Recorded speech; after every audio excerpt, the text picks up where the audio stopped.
NP going up against Complexity Gaming, and we have a ton of games for you guys today. So yeah, just sit right there and don't go anywhere because this one is going to be a doozy. NP going up against Complexity Gaming, first of the three on the day. I'm Mike Loris, going to be joined by Kefka for at least this best of three. And dude, NP, I think had their debut yesterday or maybe the day before that. They tore everyone up, so now going up against Complexity should be an interesting matchup. Yeah, now after the early shuffle has been going on, NP picked up two incredible players. I honestly think that the two players they picked up are the two best players in their team. Even though the others are super good, those two are even better. And this team just skyrocketed in potential, in my opinion. Even though they were good before, I think this is a team that can go very far and be even a TI champion contender with this roster. They are just... I think this is gonna be a big team now. And Complexity also got two new players with Pharaoh and Vlad. It's kind of random that he joined them. I'm not sure if there's any connection there. I feel like it was. Did anyone know who Vlad was? Like I kind of knew where he was, but I didn't even know he still played Dota, honestly. So I've heard the name around from time to time, but not in the context of Complexity. I didn't really expect that necessarily. Fearo's been around as well, but again, not really expecting them to show up on Complexity. Definitely no slouches as far as new players are concerned, but you always have to remember, like, you're working with new players, you're gonna go through that transition phase, and NP, they've played together before, so you'd expect that to be a little bit smoother as a transition phase. And I mean, they've already destroyed their first opponent the other day, and of course looking for a repeat now here. Crystal Maiden, first pick for NP, and a pretty strong first pick, but Terrorblade and the Earth Spirit now up against the Ember. I've been hearing some pretty strong opinions on Terrorblade and how he is, well, the best carry in the game. Do you have that opinion as well? yes, I would say he's the best carry. He's just so good in everything, you know. Like he has no real weakness. He's like, the thing is, he's like weak in lane, kinda, you know, when he's not meta. But it doesn't seem to matter. Like people are like aggro tri laning or aggro dual laning with Terrorblade to shut down the opponent's carry, and it's like that's how strong the hero is. Like, and then he has like his first spell Reflection is so good against so many carries as well, and just the Thunder is a game-winning ultimate in a carry. It's just, the hero is just really good, and I'm not sure if I would call it broken or anything, but it's definitely probably the strongest hero, strongest carry hero that is in the game right now. But see, like there's a lot of Omnis around here in the NA scene, and it was ignored now. A really good pairing with Terrorblade. Terrorblade's best point almost is that he's like a single core. You can play him as a single core, and you just have like 4 heroes that like kind of back him up. And then he just wins the game when he reaches a certain mass. And generally you see a lot of drops like that. You pick like Omni, you can go on Abaddon offlane, and these kinds of heroes, you have a Puck mid, and they just control the team fight, and Terrorblade just destroys everyone and destroys all the buildings. But we're gonna see if Complex is gonna move that way. Darkseid being banned out, probably gonna see something like Enigma banned out, and Legion probably as well. Legion is a hero that's pretty good against Terrorblade, Blade Mail, and just Legion's laning abilities, one of the better against Terrorblade. Yeah, Tinker also definitely high up on the list there. Great hero that is good up against Terrorblade. That magic damage, that counter push that you provide is much needed when you're dealing up against Terrorblade. Again, you gotta play your distances with Terrorblade, you gotta play with magic damage if you can. And well, Tinker satisfies all of that. It's going to be the Legion, though, that you mentioned. Worth noting, Fada did play Tinker the other day, and Tinker is like one of Fada's heroes, so there's that to consider as well. But, you know, Ember Spirit is for Eternal Envy safe lane. You can definitely work things for NP if they really want to go in that direction. But, yeah, for the Terrorblade right now, there's not really that much for him to worry about. We could see NP are respecting this Terrorblade quite a bit. You mentioned these defensive kind of off-lane heroes in the Omni and the Abaddon. Getting rid of those healers for the Terrorblade. We've seen a couple of teams mix in a Dazzle with the Terrorblade. You just kind of can do that because your supports don't really need to do a hell of a lot offensively when Terrorblade's the one doing all the damage. So that's not going to be the worst pick in the world, the worst direction in the world for the Complexity Gaming side. But NP, they have a lot of magic damage already. I would say Ember CM is a pretty good 1-2 pick if you're going to be handling a TB. It's pretty good opening. You're leaving a lot of options open, and a silencer pick. From complexity, I feel like this maybe would be an NP hero where Envy could play it as carry and then swap to mid. I feel like this is NP's strength as well. I feel like Envy could just go mid, and Fada can also play carry. You know, they can swap a lot of heroes between those roles, and like they can both play the same hero on the different roles. So they have a lot of versatility in that. So I think they want to pick a bit around that by going like an Ember, and I think they can play it safe lane even though it's almost always mid. But this time it's complexity with the silencer, and I'm not sure if they play it on a certain role only. I feel like they played it quite a lot as support, and I'm not sure if it's a Pharaoh hero either. So I'm assuming it's a support for them. And Team NP kind of doesn't want to pick. They want to be a bit careful what they pick on offlane now, because I feel like they need something to deal with Terrorblade a bit more on offlane. Like Legion got banned, just like Axe, but you don't want to pick a hero that gets countered by Silencer like Enigma, like I mentioned earlier. Yeah, and the Silencer effectively bans out the Enigma. You could still go for a Centaur in that offlane, or you could just pick up an Enchantress and take the fight very early on. Interesting pick from NP. We don't really see Enchantress or Chen really very often nowadays. Is a pretty good hero to have as far as the overall game plan is concerned when you're dealing with that Terrorblade. Again, you don't really want to risk the game going super late, but even if it does, even if the Enchantress really has a little bit of a slower start, impetus damage in the late game up against a TB, up against a Silencer, Enchantress can definitely get a lot done there, but they expect NP to be going for a little bit more of an aggressive play in the early stages. CM and Enchantress, very deadly duo. You can smoke them or even not smoke them and get some pretty easy kills. And if you're looking at a core Silencer, that hero is super easy to kill if you're going to make a rotation. Yeah, a bit already seeing Aoi playing Enchantress probably. That's what I'm assuming is going to happen. So already they're like kind of adapting the drafting style to fit the new roster already. They're like making the heroes play the players play the heroes that are kind of are like a bit known to play. You know, Aoi plays a bit more farming force, can play a lot of micro heroes, and very versatile in that. And they're already adapting that, which is great for a team that's kind of new still. But I guess they kind of know each other from before, so it's not that surprising. It's a hero that may have some issues up against Silencer, and now up against a Lifestealer, which is already a good hero to have up against the Ember CM, and of course up against that Enchantress as well with that Rage. So untouchable, you are not Enchantress. Complexity Gaming have a lot of damage, but how are these lanes actually going to go down? Lifestealer, Terrorblade, very infrequently seen on the same team. We see a couple of aggressive lanes with a Terrorblade, with a solo Lifestealer perhaps, but that would require Silencer mid, right? And then you know their aggressive support. Reserve time. I mean, I feel like some teams are so versatile. We saw in the major that Lifestealer was offlane one game, and then, like I said, you can go Terrorblade aggro lanes, and then you could have a Lifestealer solo. Like, there's so many options if the team is versatile. But I'm expecting Silence support and Terrorblade and Lifestealer as mid/carry. I'm not sure if there's like a certain matchup they think is good. Like Lifestealer versus Ember doesn't sound that great. I feel like Ember just pushes the lane, but Terrorblade mid has been done a decent amount, especially in the NA scene. I feel like Terrorblade mid has actually been a big thing from time to time. Definitely have seen it more in the NA scene. It is something that you have to watch out as far as matchups are concerned, but you have an Earth Spirit to kind of smooth that over. But yeah, if it is going to be a Terrorblade over in that mid lane, much like the Silencer, you do have to watch out for your timings up against the Enchantress and CM. Terrorblade, very gankable by those two heroes as well, especially if his Metamorphosis isn't available to him.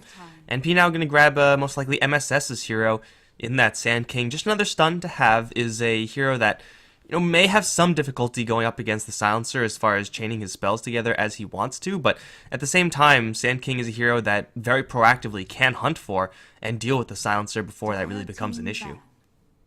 Yeah, I really like NP's drafting. Going for the Sand King, you have great aggressive potential with that Sand King offline, one of the strongest at killing early levels, and then Enchantress, which is a great roamer. Complexity doesn't have like any way to deal with it. For example, if Complexity had Crystal Maiden, that would be able to deal with Enchantress roam pretty well. But they have a Silence and Earthspirit is very weak, and NP are gonna go with the Death Prophet, which is, I think Eternal Enemy and Father are both great at this hero. And this is like gonna be a classic NP draft. I feel like they're gonna draft this way. They're gonna pick these type of heroes with 5 many good team fights, but also strong lanes. And I think this is what we're gonna see from NP a lot in the future now. And complexity, I wonder if they're gonna change anything, or it's gonna be a bet. So I'm interested to see where everything goes. I'm expecting to Terrorblade mid. I feel like Lifestealer probably gets wrecked, but I'm not sure. Up against a Death Prophet, Terrorblade mid seems like a difficult matchup for sure. I mean, you already had Terrorblade, you already had Lifestealer, so there's not that much that you could do to juggle your lanes at that point for the complexity side. Death Prophet with rotations in, that seems like a lane that's going to be a real struggle, but of course there is an Earth Spirit going the other way as well, played by Z-Freak, who's no slouch on that hero either, so the complexity will have ways of working around this, and the Batrider last gives them pretty solid initiation. I mean, Batrider is powerful by himself initiation-wise, but when you have Batrider with a silencer, it is really, really hard to do anything about that. NP don't really have many great responses to begin with. No, Vengeful Spirit, no Legion Commander to kind of soft counter that Batrider's initiation.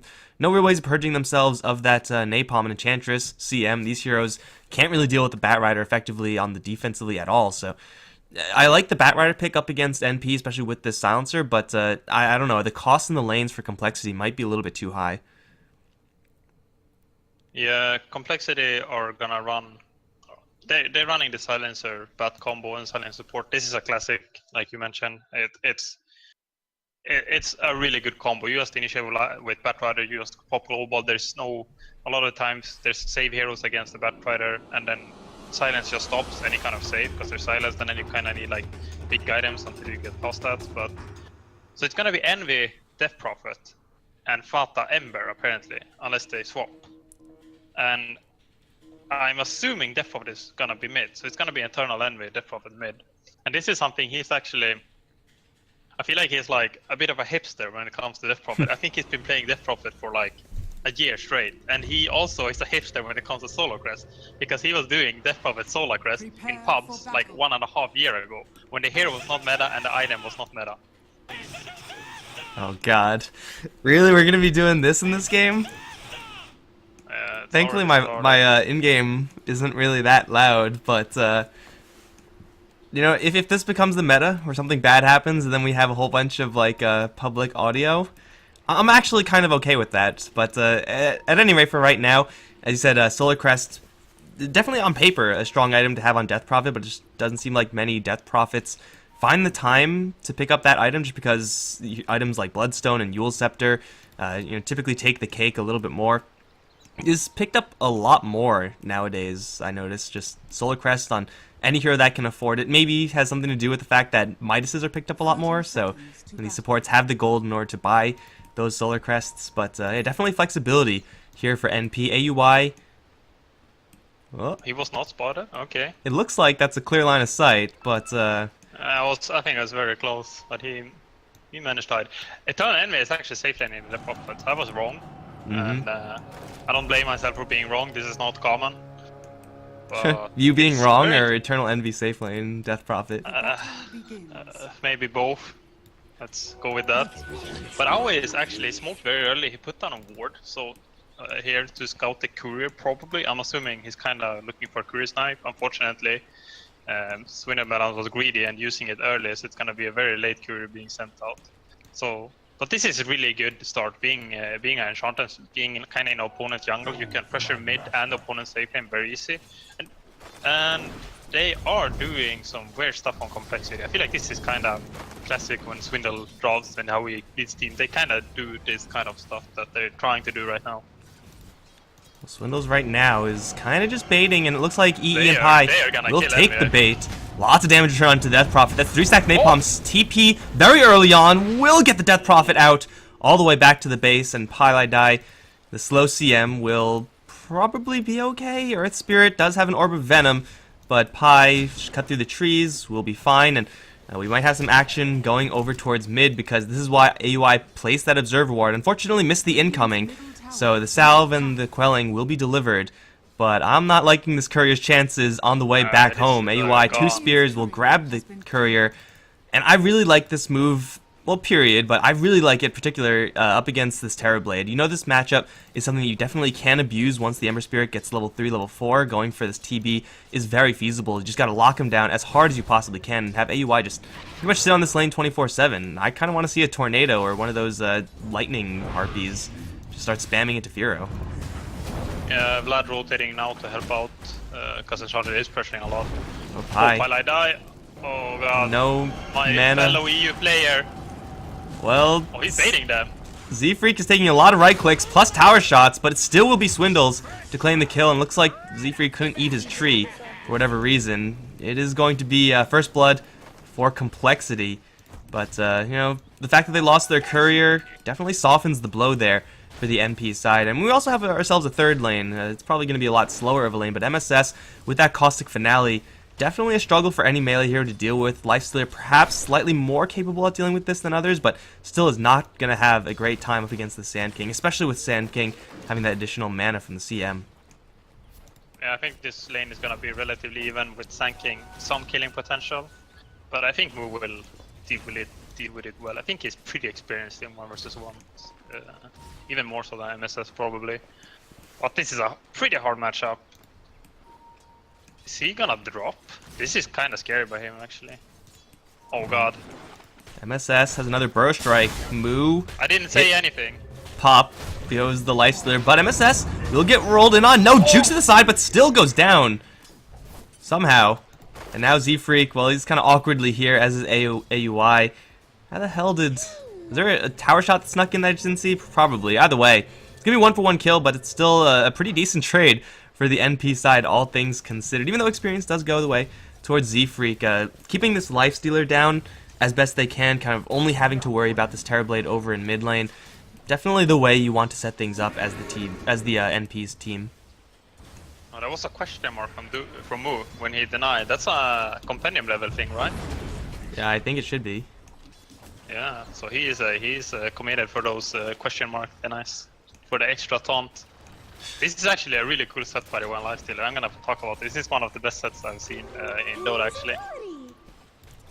Got the gold on him, even as a tail. Which of course, we all know makes Lifestealer more balanced. Alien.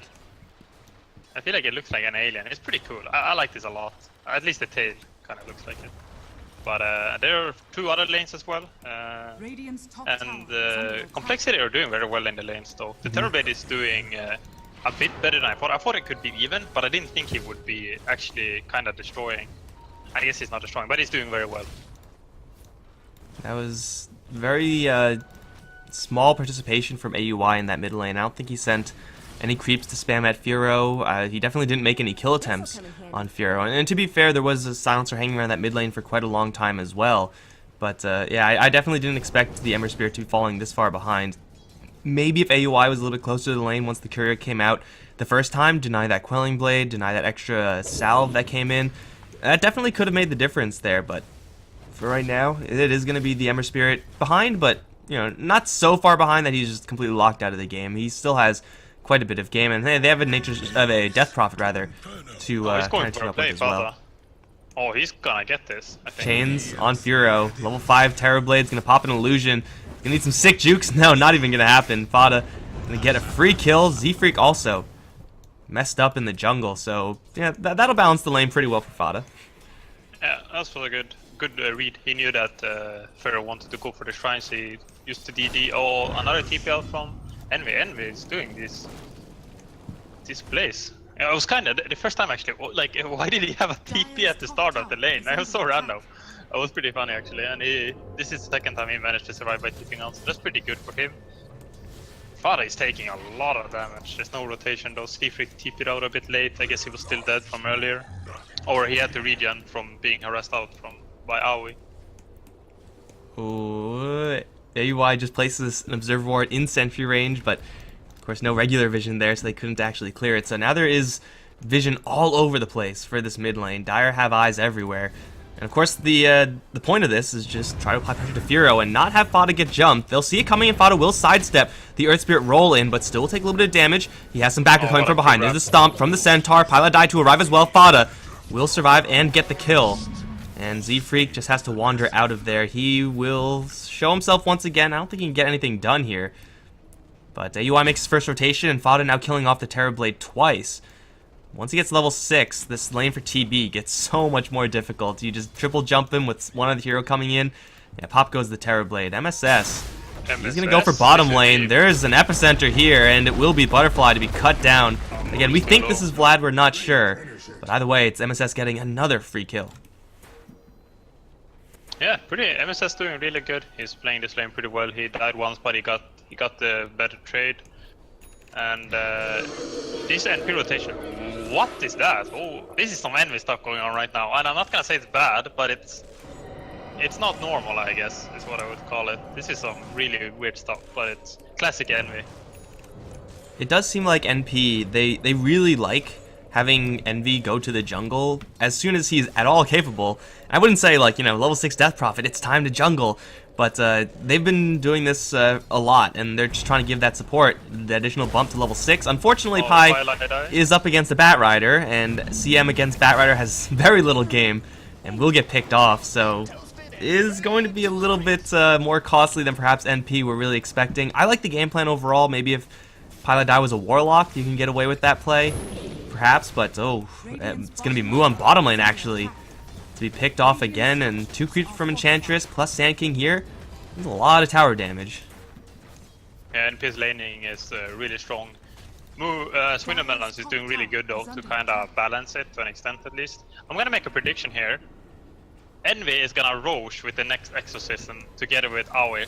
That's my prediction, and it's going to happen very fast when as soon as the Exorcism... Bottom. Right now it's MSS, the one in trouble. He is going to start channeling that Sandstorm. Get the pullback onto the Enchantress, but she has level 3 Untouchable.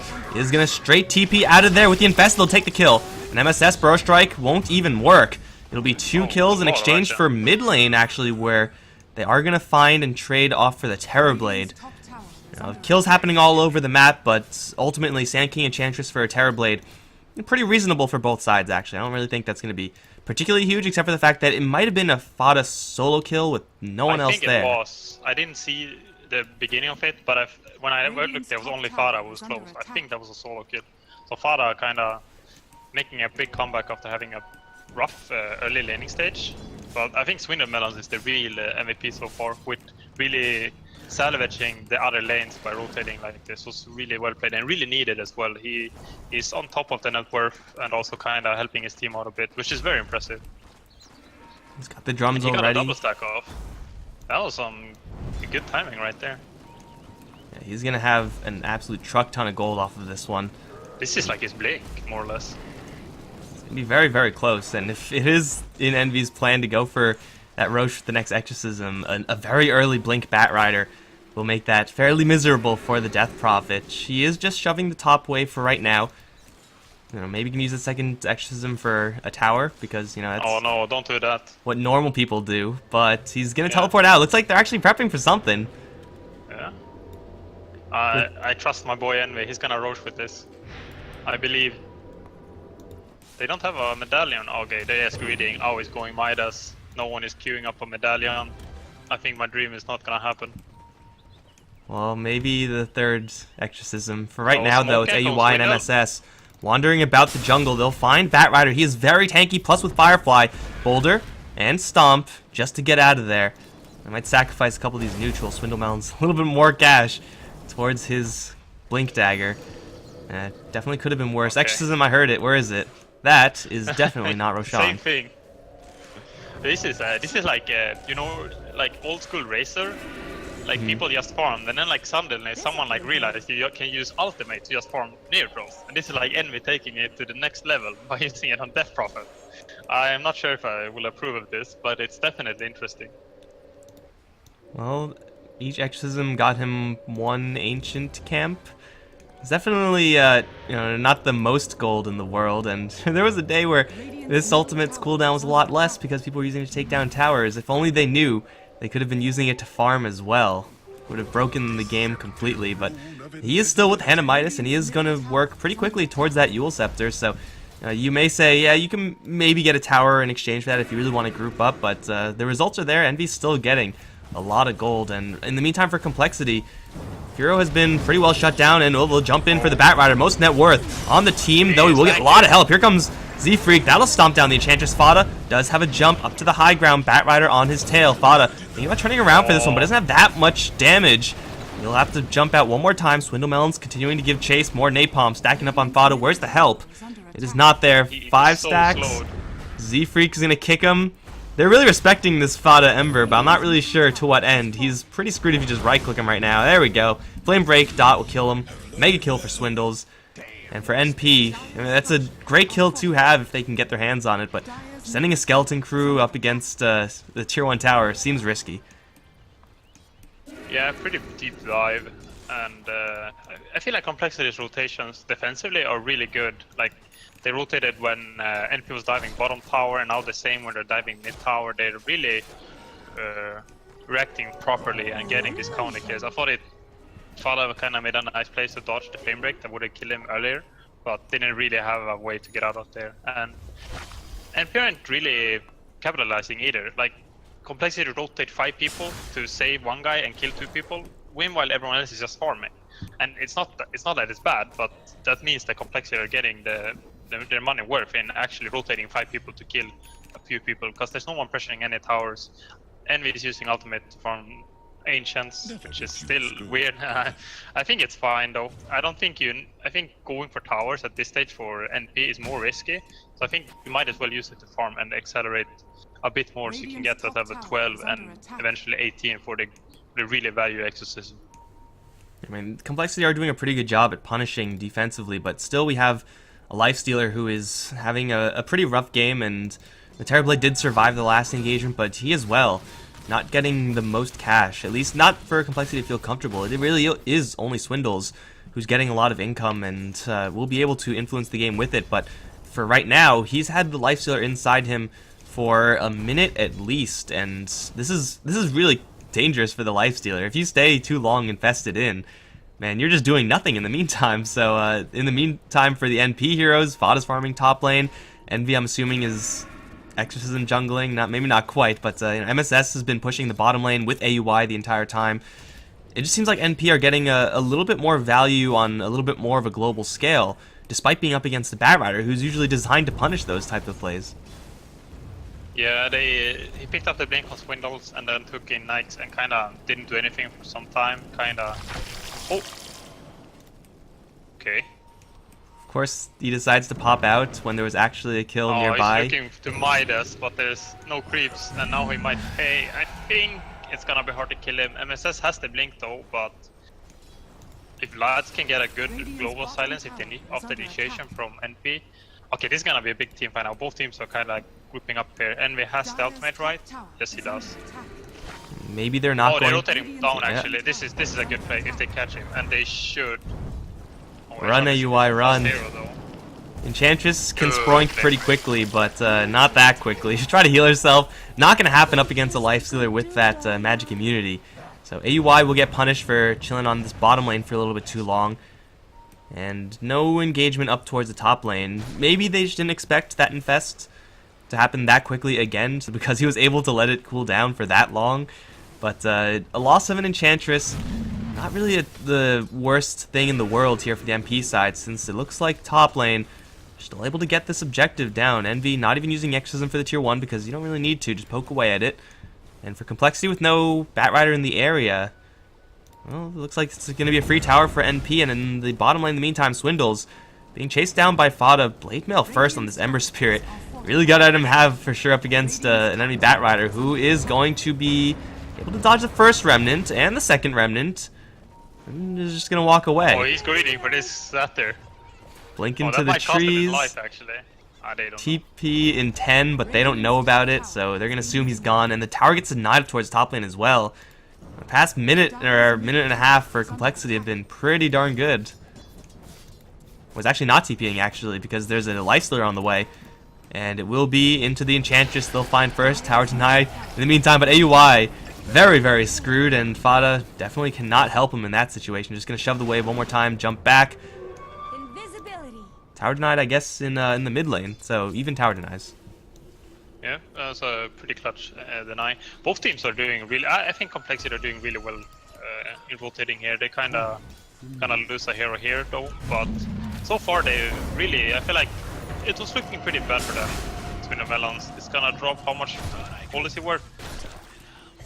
Quite a lot for Envy actually. And if Envy doesn't queue up Solar Crest, I'm gonna be pretty disappointed actually. I feel like Solar Crest, has it become too meta for Envy? Is that the deal? Is that why he's not getting it? Yeah, it's too mainstream. You probably haven't heard of Solar Crest when Envy was picking up, but he will still go for this tower. If he just goes for raw health, then, I mean, can't really fault him for that, but I also want to see a Solar Crest, but perhaps NP, the rest of their allies, not going to make use of it quite enough. Defensively, it's an all-star. Offensively in this game, it really only does help EE, so... Oh, Moo is going Radiance, or he's queuing it up at least. This is some NA Dotas. This is a consideration for having a Terrorblade on his team with him. He knows that he doesn't actually have to do all the damage himself. Oh, Swindles. This is deep by NP. Can I pull up in time? Double jump from Fada. He chains him down. Pylai die. Gets a level 4 Nova off, and Swindles will fall. No help anywhere nearby. Actually, kind of nearby. It's Moo. Gets a courier delivery, but is being stalked by quite a few heroes. MSS jumps in. Looks for a courier snipe. Moo will rage and TP out. He'll be fine. But it leads them right into Roshan, so pretty convenient there for NP, knowing that the biggest threat in the Batrider is dead. Why not go for Rosh? Yeah, and they don't really have anything to contest at all here. They don't have like any big Roshan fighters. It's basically Bat plus Earth Spirit that can go in during a global and create a lot of chaos. But it's without Bat up, it's pretty easy roll for them. And it's gonna be Fada who picks it up a bit safer, because that probably relies on Exorcism to fight, and doesn't really synergize well with the Aegis. And this means Fada can be a bit more ballsy, going for deeper kills, and also kind of greed a bit more by split pushing, because he knows if he dies, he's still gonna respawn and can get out that way. Because the only real thing that kills him is the lasso, and potentially a good time global silence. First, before any of that happens, it's gonna be top lane, killing the CM, killing the tower. Very little response from the NP side. Yeah, this Ember Spirit, as you said, can play very brave, and with this Blade Mail build especially, just willing to walk into a lot of damage if it does come to it, and knowing that he'll return a lot of damage and pop right back up to go for round 2.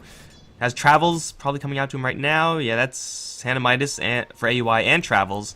So NP gearing up for the late game in a pretty big fashion. Couple of Midases on their heroes, but they have to worry about right now because they're still going up against a Terrorblade that they have slowed him down in the early stages. He has recovered quite well since he's been pretty much AFK farming the entire time, and now on this top lane, Pi will arrive. Nova onto Furo, and will be the Ember Spirit to arrive as well. Global Silence is there, though, and they'll jump in straight towards the Ember Spirit. He does have that Aegis, though, so it's a pretty heavy commitment. Pylai will try his ultimate in the trees. Not going to happen. Burst Strike goes off into the Batrider. Can they focus down anyone here? NP seems like they were running low on damage. Now they will lock down the Batrider one more time. Another Swarm will take the kill there. Envy, though, well, he's going to get focused with the Eul Scepter. He'll be just fine for a little while longer. Fought another jump in. Blade Mail will do enough to trade evenly with the Terrorblade. And now here comes MSS with the Epicenter, finishing everyone else off from Complexity. And, well, they'll lose Eternal Envy, but you know what? That's fine. It's still a 5-for-2 exchange in favor of NP. Complexity perhaps blowing their load a little bit too early on that Aegis Ember Spirit. That was a clutch use by Envy. He was gonna get kicked by Earth Spirit and he would have gotten blown up, but he got the use off and he managed to survive way longer because of it. That was basically the game-winning play right there. The fight-winning play, and also choosing to have Ember Spirit with Aegis definitely paid off. He could YOLO in like this, like he did, and dies, and they will still win the fight. I think Complexity kind of salvaged the fight in a very good way, though. I feel like that fight, they kind of deep committed on a tower, and it's a pretty good fight for NP. But I feel like Complexity kind of got out there and did a good job, and they didn't lose that much. They fought a 6 versus 5, and they killed 2 cores. That's a pretty good trade in my opinion, and it just matters what happens in the next moments. Fada gonna find Furo. It's Thunder in 5. He has an Invis rune actually. This is some like pub Ricky stuff right here. But he's with another chains. Thinking about jumping in, but he doesn't have that much more damage, and yeah, just gets sundered. So Fada just walks in and loses a good amount of his HP. No one's gonna die here. But in the meantime, NP just looking to group up, and well, it looked like a smoke move, but they're just going to disperse and farm. NP definitely not super eager to rally around this Death Prophet and use Exorcism to push down towers. Yeah, he picked up a blink. Did I mention that? I might have, but he decided to go blink on Death Prophet, which is pretty rare. I guess that's not as meta as Solar Crest, so he actually decided to get it. But together with having like Ember more as a frontliner-ish, it's kind of nice, because Death Prophet is usually kind of the tank, you know? But now, okay, Fada is going a bit more tank with the blade mail. He got the Aegis, so Envy's kind of playing like a counter-initiator almost. Like, Furo. after the fight start, he blinks in. Global Silence will give him a little bit of cover. Oh, but the Eul Scepter still works. They'll lift up the Terrorblade. His backup is coming in hot with no Global Silence. It's going to be tough. They will drain out the Terrorblade because they forced out the Sunder earlier. Now the jump in from MSS. Burrow Strike and Epicenter only really hits onto Z-Freak, but doesn't matter. Still got the kill. Eternal Envy's Ghost still very fresh into this tower. Still, the Batrider has a surprise in, but it's over towards bottom lane where they found Vlad. Jump in now, lockdown onto the Death Prophet. He will be brought down, Envy, but there's so much return damage going to Swindles. Now, Moo with the Rage will get himself out to safety. For NP, maybe losing the Death Prophet means they can't take this tower as well, but it's a small price to pay, man. 1 for 4. A big exchange for NP. Yeah, really good fight. I thought that was gonna be a bit risky, but Complexity couldn't really find the counter initiation in time after the Terrorblade getting killed. He didn't have Thunder because he used it earlier to kind of be sure he didn't die. But NP are playing really well. They're coordinating well. They know that they can force out a global, and then Envy using the solar they use to cancel the TP out, and then Complexity aren't. If they were there like a few seconds earlier, they might have been able to take that fight, but instead they just lose 2 people and then get chased down and lose 4 people. Fortunately, they managed to kill Envy. Moo is actually climbing really well in network. We remember earlier he had a pretty rough game in the early stages and was bottom 5 at one point, but now he's actually almost at the top of the network. And used all of his gold as well to make mostly just purely offensive builds, Desolator and the Armlet. So he is working with very, very cost-effective items right now with a lot of farm. And that is a dangerous combination. Magic Immunity is something that MP really can't deal with. It's really just like Death Prophet Yules herself just to not die to that, but that's not really all that great. Big smoke movement here from the Complexity side. There was an Observer Ward kind of near the smoke location. Not really sure if it saw anything. It does look like NP are keen to this. We see Pylai chilling in the trees. Bottom lane pushed by Fada, who can afford to do this just because he's an Ember Spirit. Everyone else from MP, they're just going to bottle up in their base, and that's smoke play. I like the idea for Complexity, but it's not going to happen this time. I'll take your tribute. Yeah, a bit too obvious, I guess. Spirit is kind of staying. He has a blink out, so he's pretty safe. Oh, what? Okay. Well, his rollout, that's Eul Scepter. Envy misclicked on himself. And now 2-main stun, and then a jump out, and now Envy might get punished. With the Global Silence there, no one can save the Death Prophet, and they just have to get the hell out of there. AUI takes a big hit from that Lyser, but now they've isolated Swindle Melons, and with the Epicenter being charged up, they're going to jump right in. Batrider down, and Moo not looking too hot either. AUI is going to spear him to the back, and Z-Freak will do a lot of damage here with his ultimate. I don't think it's actually going to kill anybody. No, it won't. They get to the shrine, and in the meantime, it is still Fada going for more, thinking about it at least. Can't quite catch the chains onto the silencer, so... And again, another big exchange for MP off of what probably should have been just an Earth Spirit pick. Yeah, it was a bit awkward there for NP. Envy probably didn't intend to have that happen. Fada went actually very low. Complexity really nice. They actually were really fast on helping out Z-Freak there on the Earth Spirit and managed to blow Death Prophet up. And I think they intended to back off, but Moo actually did so much damage to Aoi. He felt like he could get the kill, and just that thought of maybe being able to kill Aoi made them commit a bit too deep, and NP counter initiated very well. MSS with a great counter initiation with FA and Burrow Strike, and really good coordination from NP. Even though that looked very awkward at the start, they are playing as a team, which is very nice to see. UI has had the Midas for quite a long time now, 4 staff. An all-star up against pretty much all of Complexity. Great up against Lifestealer. Same thing for the Terrorblade. And, well, Fada, he's at half HP. Vlad, Butterfly, looking at him, but sees a Death Prophet and realizes he can't go for that just yet.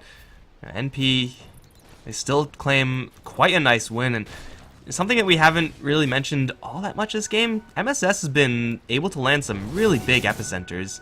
We've seen so many Sand King games recently where there's very few epicenters. The first one and last one happens when his base is under siege, but for sure this is not one of those games. Burrow Strike will land, but we'll get immediately punished. Did I just kill MSS? I think I did. I'm sorry, man. C-Freak with the great reaction. So NP playing kind of well. I feel like Complexity is I feel like they're playing better than I thought they would, honestly. They are really coordinated. They have new EU players, and they're kind of playing with ping as well, I think. I don't think they're in NA yet. And they are actually coordinated really well. It feels like it's looking like they've been a team for longer than they have been. And I'm getting a bit worried for NP because especially Fata has no way to deal with Earth Spirit Knight's combo and Batrider Knight's combo. So if he's split pushing, if either one of those two combos are even close to him, he can get bursted because Lifesteal does enough damage at this point.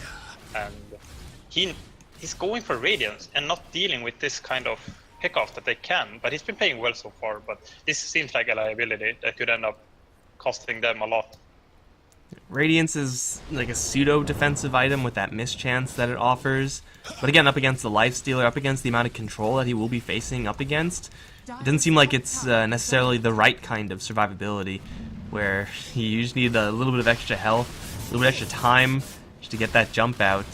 It's been a long time since we've seen like the Manta style build in the Ember Spirit, but it seems like I might need an item kind of more along those lines. I'm not really sure if Eul Scepter's in the game plan for him, but that type of item as well would give him a huge benefit. BKB perhaps. For right now though, he has his heart set on Radiance, and he will have it pretty soon, to be fair. But he will also be in a little bit of trouble here. Swindles has a fresh BKB. They just saw Fata. Like they can teamfight now before he got Radiance. That's like having 5k net worth on an Ember that's doing nothing. He's selling items. Okay, that's a pretty good play. Now he peaked a lot here. He's so much stronger than he was like 10 seconds ago. And NP are setting up for this, so this requires some good initiation from coL to make this happen. Well, he's gonna jump in. No response just yet with the BKB. He'll be just fine. Eternal Envy gonna get focused down. He has a Eul Scepter, but he can't get it off. And now NP, they just have to scatter. Death Prophet actually is going to buy out into this game. And Fada is waiting for his opportunity to strike back. A little bit of chip damage going back the way of Z-Freak. Eternal Envy jumps into the middle of everything with the Exorcism already active. They start focusing on Tefiro. MSS botches Epicenter this time, but still gets in there with the Burrow Strike. And it will be 4 deaths. NP don't lose anyone except for that first death on Envy. And it is going to cost him a buyback, and that is somewhat expensive. But again... This group on bottom lane. Oh, he's heading straight for it, and they might just Drax them here thanks to being very fortunate in the creep. Oh, what a classic enemy play though with the buyback to teamfight instantly. This is some NP Dota right here. He's looking for a couple of buybacks of his own. Swindle's going to show up, but MSS is right on his tail. The Eul Scepter, that will be a little bit awkward, but still this Batrider has nowhere really to go with no BKB, no backup. We'll make it ultimately a full 5-man wipe in favor of NP now, assembling the troops on bottom. Forcing out 1 buyback. I think that's probably all they're going to get. Terrorblade obviously doesn't have his. Batrider, same thing.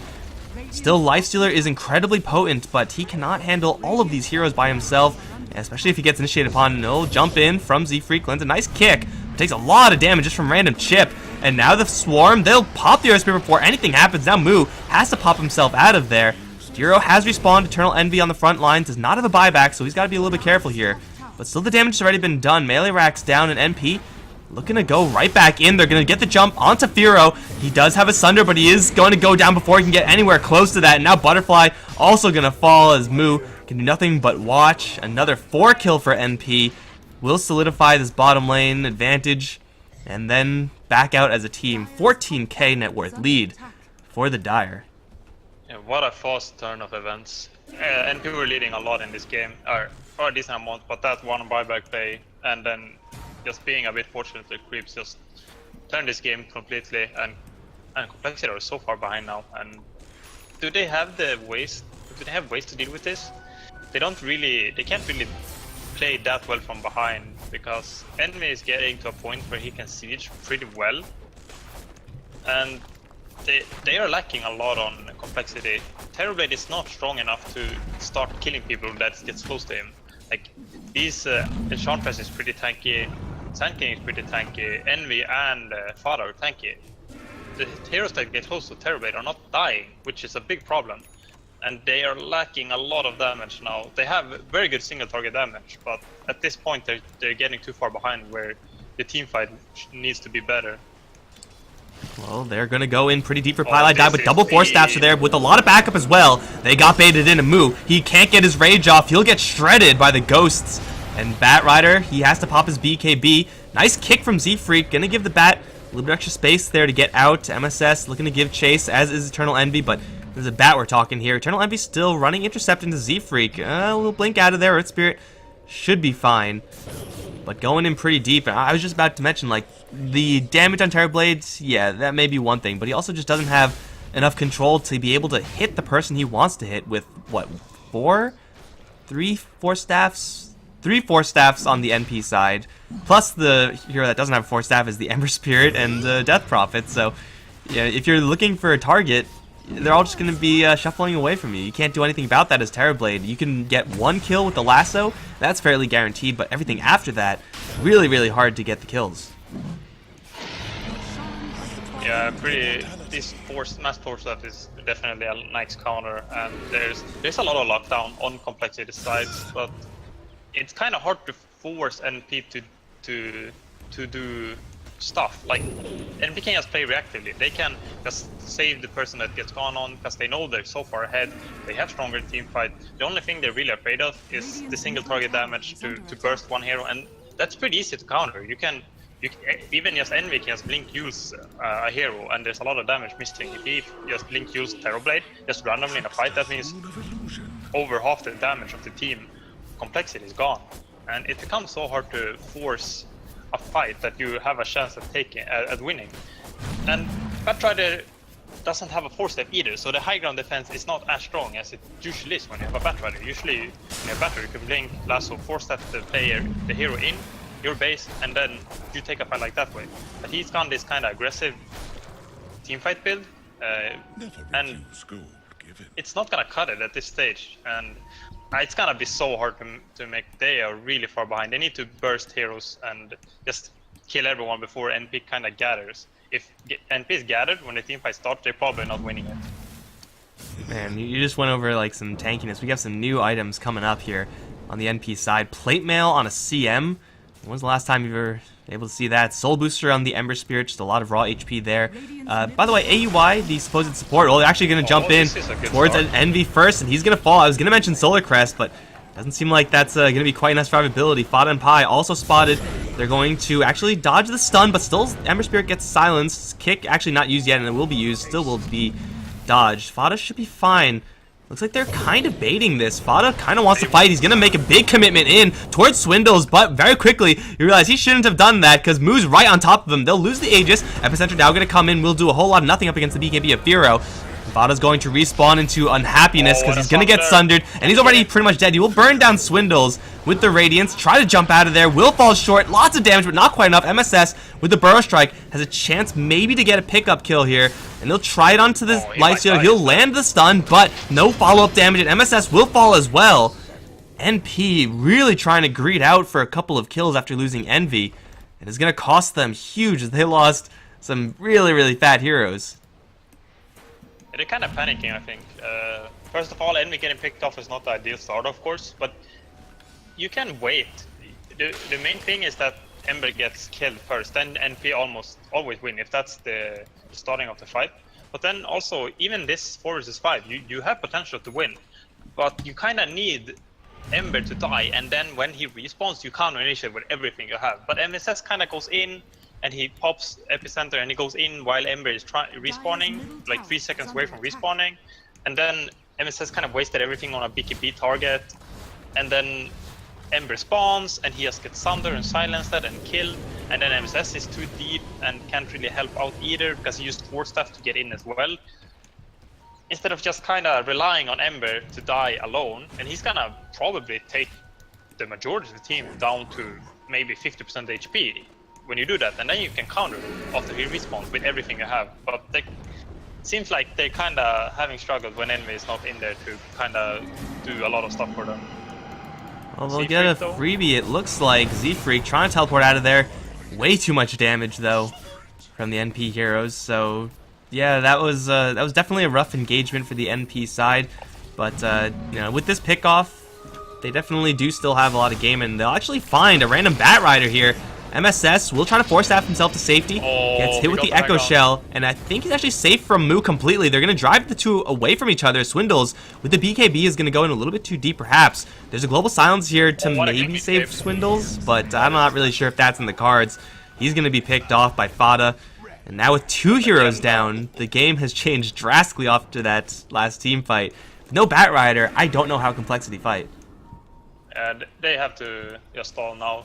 That was so close though to being good for Complexity. If Sankin got up to high ground, and if Swindle Melons had been like half a second faster on the flame break, he could have knocked him down to low ground, and then Moo could have just straight up killed him. Moo actually got a Radiance now, so now there's 2 Radiance in each team, and I think Complexity just has to drop these towers and defend high ground though when Swindle Melons spawns. Thing to notice, if you look at the net worth, at least player net worth, there's a person that's very high up that usually shouldn't be this high up when he's playing a position 4. I don't know how he does it, but it always seems like AUI is able to do it. At least from the few NP games, the super recent NP games I've seen, seems like standard fare for AUI is, regardless of what hero he is, at a certain point, he's going to go towards bottom lane if he's on the Dire and just make his home there and just farm forever. And he's still been fairly active, but yeah, just his tankiness is definitely something to be scared of. And now with the Aghanim Scepter, his DPS is not something that Complexity can really afford to ignore. Like, they may be thinking, hey, we got to go for this Ember Spirit, we got to go for this Death Prophet, but Enchantress, her damage to kill ability ratio is, you know, really hard for Complexity to make that call. He's going to do so much damage if Complexity don't respect this Ench. And so far, it doesn't seem like they've really been doing that. Only this Lifestealer trying to go for the Ench kills. Yeah, he's gonna do a lot more now with that. He's gonna hit a nice peak here. Both teams are kind of looking to fight. It's gonna matter a lot who gets the initiation. Especially supports dying early costs a lot. Especially here like Silencer, who has a big ultimate. Well, there's no vision here for the NP heroes. They will... Oh, this is some pretty funny smokes. This is a pretty classic NP as well. Smoking the opponent's base after taking a Rax. They are a team that really does this a lot. I guess Envy is the player who does this a lot. And I think they spotted him actually. Yeah, Complexity might get an insane wrap here. Those were Moo's pings. Ember's gonna leave right now. He can of course return very quickly. Swindle Melons, he's ready to go. Envy though has the Echo Shell on himself. Fada's gonna go in the front, and the Echo Shell won't do anything. BKB is up on Envy, but he's still taking a lot of damage from Moo, but he's not gonna die straight to it. And the Exorcism now and the Siphons will start doing a lot of damage with the Eul Scepter. He'll survive for a little while longer. MSS now prepping the epicenter. He's gonna jump straight in towards Furo, put down the Terror Blade, and now the chase is on. 4 Swindles first, 2 Spears to the back. He's down. Moo's trying to go for Envy, desperately trying, but there's way too many heroes here. He will almost get the kill actually, 30 HP. Death Prophet is going to live though, and AUI took a little bit of damage just from random AoE being thrown about, but still able to do some serious damage with that Enchantress ultimate. At least for Complexity, there's no Exorcism still to worry about, but man, they don't really have much going for this defense. Yeah, they commit fully for Envy with Swindle Melons and Moo, and since Moo went his Radiance, his single target damage has kind of been lackluster because of that, and they're gonna call GG. And that was some weird stuff at the end, but I wonder if he had more pure single target damage, they could maybe kill the Death Prophet there. And I think if they manage to blow up Death Prophet, I think they take that fight pretty convincingly. I mean, the Death Prophet did have a BKB up, whereas before when Envy was getting picked off, he was just getting caught off purely by surprise. Wasn't able to get that magic immunity, and you know the difference between having a Bat Rider do damage to you and having him not do damage at all to you, that alone may have been the difference, at least in that particular fight. NP, they weren't really caught off on surprise there. Like, they did know where Complexity were coming from. They had a couple seconds set up. We already saw the Echo Shells go up on the heroes. So definitely not enough surprise element there from the Complexity side, even though it looked like it probably should have been. NP, it was definitely not the cleanest game from them, but overall played really well despite Complexity also really just playing really well. I'm really impressed by the Complexity defensive rotations, especially. Like, every single aggressive move that NP made was met by some Complexity heroes, but it just seemed like as a team they weren't getting enough farm to kind of brute force their way in these fights. No, I think at the end, even though they get a good rep, they're probably just too far behind, so they can't really contest. They're about 20k behind, almost 15k maybe, and you can't really win a straight up fight, even though they got a nice rep. Team NP are they were ready for it, and we actually popped ultimate before. I think I'm not sure why he popped ultimate early. I think he had to see complexity, but I felt like maybe the smoke ended like right before they initiated, and that's why Envy managed to pop an ultimate before he even got lasso, which was pretty surprising that he managed to do that. Was pretty well played, and